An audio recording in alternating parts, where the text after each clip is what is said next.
What's up guys, it's Emily. So today's video is going to be a Q&A, a deep Q&A. I asked you guys to give me Q&A questions that you guys want me to do in a video. So I grabbed a couple ones that stood out to me the most, and pretty much I will be answering those questions today in this video. But before I get started, give this video a fat thumbs up, hit the subscribe button, hit the notification bell to always be notified of my videos. Comment what you guys think of this video and let me know your thoughts on my answers of the questions you guys gave me, and let's get this started. Okay guys, so I'm about to pull up the questions. We're gonna make this a cozy Q&A. We're gonna chill, we're gonna talk, we're gonna answer the questions. So the first question that I really wanted to answer, because I felt like it was something that just stood out to me and I feel like I don't talk about this. So the first question was, how do you feel that you could possibly have fertility issues because of your PCOS? Honestly, I feel scared, but I feel hopeful. And the only reason why I say that is because with my situation with the PCOS and things like that, it's like it's scary to think that I could possibly never be a mom and be able to, well, let me not say that I can never be a mom, because I have other options of like adopting or a surrogate and things like that, but I do want to go experience that part of my life. I've always known I've wanted to be a mom, and I've always known that I could fit that role as a mother, and I'm hopeful about it because, you know, God works in very mysterious ways, and that's how I've always looked at life. Everything happens for a reason, and I feel like God chose me as one of his toughest soldiers to put me through this battle. And, you know, as long as I keep a strong mindset and don't lose hope and don't lose faith, and pretty much I think everything will be okay. And the only thing that really matters to me is if I could be a mom, would be an amazing feeling, but also having a healthy child with no complications and no miscarriages and things like that. That's another thing that is like scary, is like possibly having to go through a loss of a miscarriage and a loss of my child and things like that. It's just a very scary thought, but I'm very hopeful.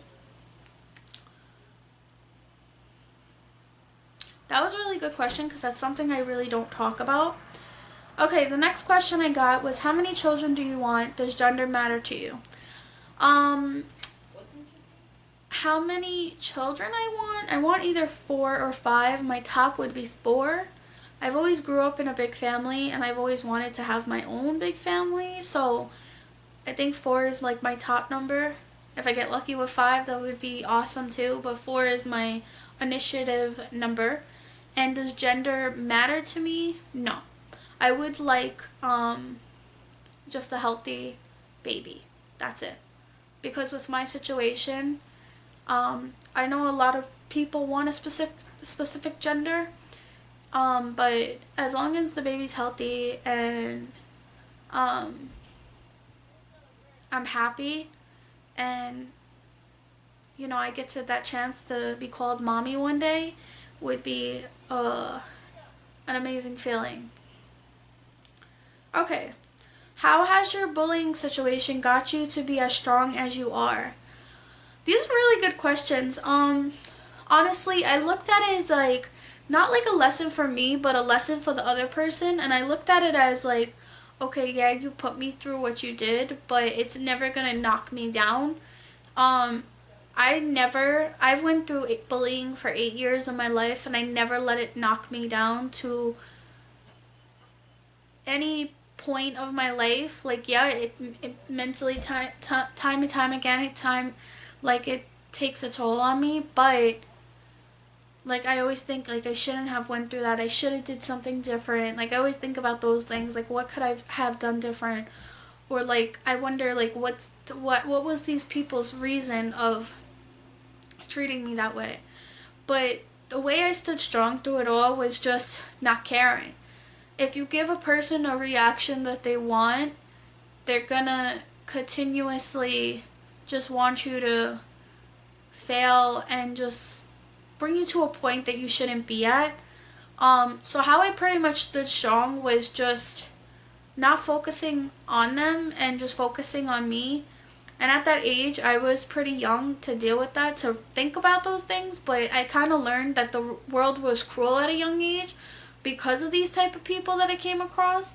Do I have any, like, regrets that I had to go through that? No, because it made me who I am, you know? Like, I shouldn't have to feel regretful for somebody else's actions, but it pretty much made me stronger and it made me who I am today. Alright, next question. How have you made your relationship work through long distance?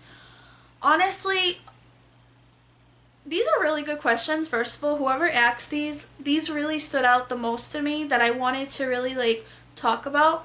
How I've made long distance work between me and my boyfriend. If you guys don't know my boyfriend, his name is Matt. He's been featured on my channel several times.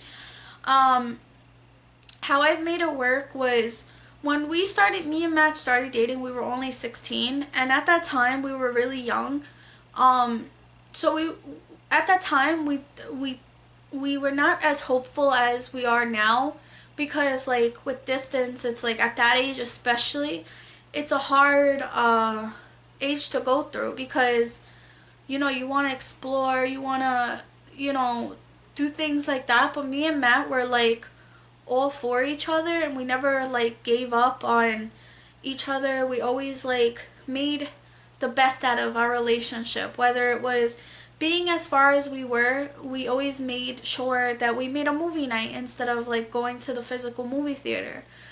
Through the distance, we made like movie nights where we would like share screen and make movie night together, or sit on the phone for hours just talking, and like and it's all about like trust and like pretty much making an effort. When we were younger, it was definitely hard to make that effort because we were still young, we were going to school, we were still doing our thing. And as we got older, I had a seasonal jobs, and then Matt, he has his job. So it was like, it was beneficial the way it worked out, and we still make an effort to see each other now more, especially. With the pandemic and everything, it's definitely tough during these times because it's like traveling. He's not that far from me, but at the same time, I don't want to put him at high risk either. So with me and Matt's strength of our relationship, we've been doing this for 6 years, and we'll continue to do it until we decide that day to move in together. It's just really being two strong-minded people and trusting one another and loving each other through thick and thin, through sickness and health and things like that. So that's my best advice of how I stood strong. And if you are a person that's going through that, that's my best advice I could give. Do you want to get pregnant? I currently in my life, with what's going on around the world and my age and my health, my big focus right now is my health and trying to better my health and trying to improve and trying to get answers and trying to lose weight to not put myself at higher risk in the future. Do I want to get pregnant? Yes. In the future though, as of right now with the pandemic and my health and things like that, I am not that focused on something like that right now. I do want to be a mommy one day, and all that stuff, and I want to be stable, and I want to be settled, and I want to make sure that I'm good, and me and Matt are good, and health wise I'm good, things like that. So yes, I do want to get pregnant. A lot of pregnancy questions I noticed. Are you and your boyfriend plan on living together? We do want to move in together. We were actually planning on moving in together this year, but right before the pandemic, It was like a month before, like maybe like 3 weeks before we had like a nationwide shutdown. Matt got fired from his job, so he had to sign up for unemployment, and then the pandemic happened. We have money saved away still for that time when we do want to live together, but we both have to show that we have an income. And as of right now, with times the way life is right now in the pandemic, it's definitely hard, and we want to make sure like we're finding like a place that we feel that we can at least live there for like a couple good years until we decide to expand our family and things like that. But we do plan on living together. We're hoping with the pandemic and everything, it's really like up in the air right now.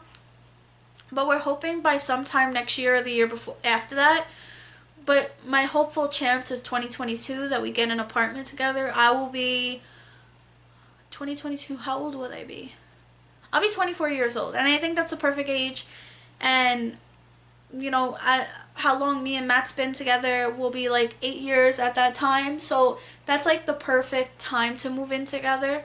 But I would like to move in sooner than that because I want my own little place and I want to decorate. I want to be like, you know, I want to have that for myself.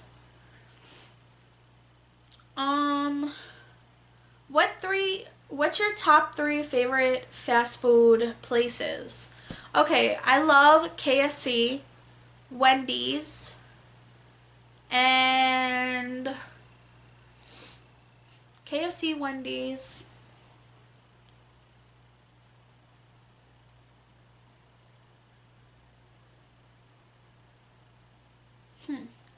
KFC, Wendy's, and Papa John's. Papa John's, yes, yes, yes. What kind of pets do you want? So when I get a place, I would love to have like a fish aquarium going on because I love fish.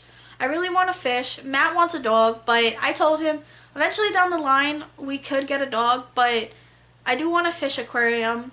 As a starter, maybe we could get a cat instead of a dog, but I'm not a big fan of dogs, never have been. Cats neither. I've been more like turtles or fish, so I do want a fish aquarium. I've already let Matt know that I want a fish tank, so he's down for it because we could have like make it our own little thing going on. What's on your bucket list? This is the final question. What's on my bucket list would have to be, I really want to go travel the world, but the main places that I really want to travel is Iceland, Jamaica, Africa, Thailand. I want to go to England. I want to go to Ireland, Greece. So yes, traveling is a top priority on my bucket list.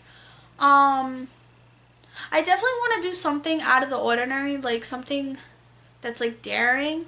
So something daring, I can't think of something like on the top of my head, but I definitely want to do something that's like something that I probably would never do.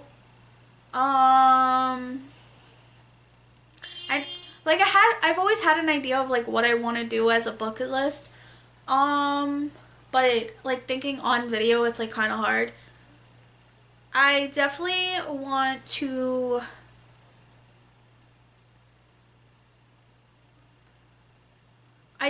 go to this island in Thailand. It's called Monkey Island, and they have like monkeys walking around everywhere. I definitely want to, like, if I ever get big on YouTube, I definitely want to put money towards a charity, help the needy, things like that. So those are definitely things that I definitely want to do on my bucket list. I don't have like rated on the top of my head. I should have wrote them down, but those are the main ones I really want to do, is like definitely help the needed and just give back,